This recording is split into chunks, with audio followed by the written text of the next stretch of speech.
Hey, what is up guys, I'm MKBHD here, and this is a little story about how I've managed my footage over the years. So I'm a YouTuber, obviously, and in the very beginning, most of those early videos were super simple. I would literally just hit the record button, and then when I'm done, hit stop, and then upload that video file.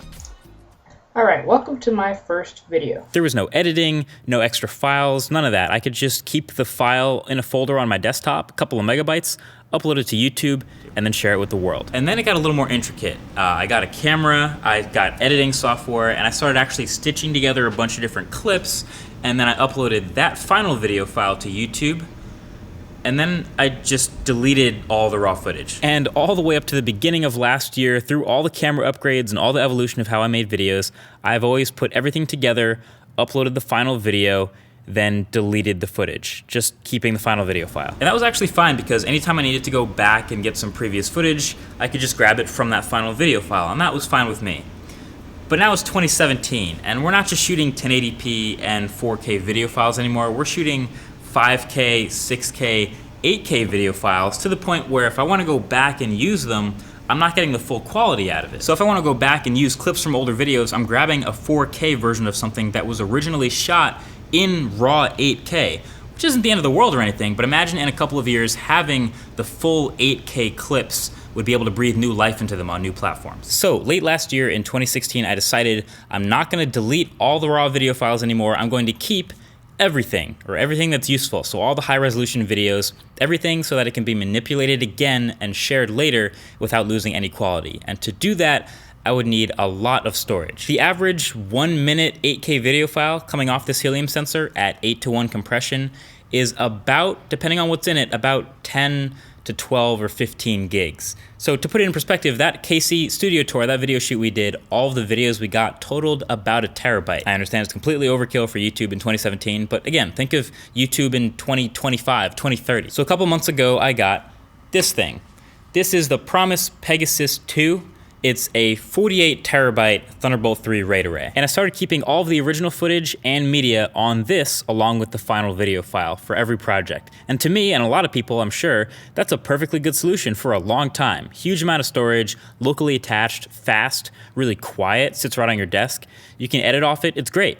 But if you do the math, at around a 0.5 terabyte per project, that's less than 100 videos before it's full. So that's where Linus from Linus Tech Tips and Seagate and 45 drives and Unraid come into play. This is a 10 terabyte hard drive. Seriously, 10 terabytes in the palm of my hand. This was literally a fantasy a couple of years ago. Now it's real. And this is what's called a Storinator AV15 by 45 drives. This is a high capacity storage server with 15 drive bays, and yet still small enough that you can put it right next to your desk. It's about the same size as a regular PC. It has a Xenon CPU inside, 8 gigs of RAM, a 650 watt power supply, and a 10 gigabit Ethernet connection, and has all these fans in here, but when they're running, they're pretty quiet, so barely audible from like 10 feet away. So Linus brings this thing over and then basically starts handing me these drives. 10 terabytes, 10 terabytes, 10 terabytes, 10 more terabytes, and we start populating the Storinator with these drives. Not gonna lie, it was really fun to add them in. He's got this. He's got this. He slides it into the rail. He aligns it with the bottom rail. He makes a slight adjustment. And it's in! So we get to 7 drives of the 15 slots because the rest of them were actually delayed because of shipping, but a couple days later I get the rest of the drives and install them myself. Bam, 10 terabytes, 10 terabytes, 10 terabytes, and just like that, the 140 terabyte RAID array is up and online. 15 10 terabyte drives, one for redundancy, a super secure backup now for all the raw footage I shoot from here on out. So Linus, what are some of the advantages of the setup we're looking at? Tell me about it. 22 seconds this guy gives me, but I'm gonna do my best. This is a fantastic NAS that I flew out here to deliver for the consumption of the one and only MKBHD, and it's pretty flippin' awesome. It's built by 45 drives in a custom enclosure using server-grade hardware like this Supermicro motherboard that has 10 gigabit network speed, so if he wants to be able to dump footage on here super fast, then that's gonna be a thing. And we've gone ahead and equipped it with 15 Some of them are still in the mail. 15 of Seagate's Ironwolf Pro NAS hard drives. So these are special because they have a 5-year warranty. They're rated at 300 terabytes of yearly data or something stupid like that. And they include data recovery service within the warranty period. So that's really special because we're running them on Unraid, which means that because we're not striping the data, the odds of recovering our data fully in the event of a catastrophic failure where multiple drives die is actually much better. Other benefits of Unraid, though I'm not 100% sure how he's gonna use them, are things like being able to run a Plex server. Yeah, I'm getting a no. Okay, being able to run Windows in a virtual machine. I'm getting a no. Being able to add high-speed SSD caching for multiple people to work off it. If you expand the team, I'm getting the nod. Yes, okay, I'm on a roll here.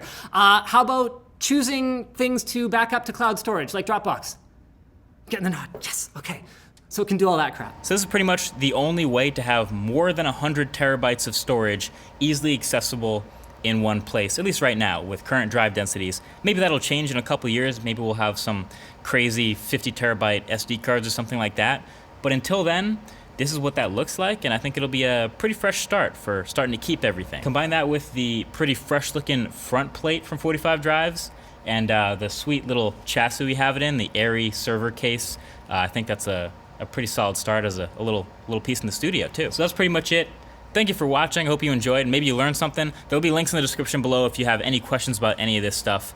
But I'll hang out in the comments section too and answer any questions you might have. Thank you for watching. Talk to you guys in the next one.